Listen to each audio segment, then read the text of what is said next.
Never, never, never give up. Winston Churchill. The Brooklyn Bridge, stretching across the river between Manhattan and Brooklyn, must be considered a miracle of engineering. In 1883, a highly creative engineer named John Roebling became filled with excitement when he came up with the idea of building a spectacular bridge connecting the two cities. However, when he presented this bold idea, not a single bridge expert agreed to collaborate with him. They said he was crazy and told him to forget it because such a bridge was impossible to build.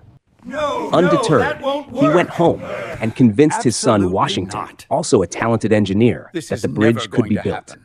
Together, the father and son nurtured the dream of completing the bridge and discussed ways to overcome every obstacle.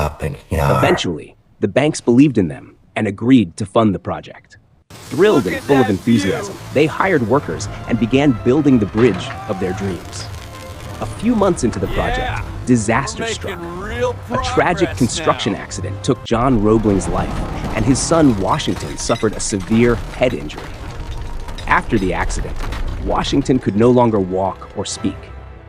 Everyone assumed the project would collapse because only the Roeblings understood how to build the bridge. Despite being unable to move or speak, Washington Roebling's mind remained sharp. One day, while lying in the hospital, he suddenly thought of a way to communicate with others.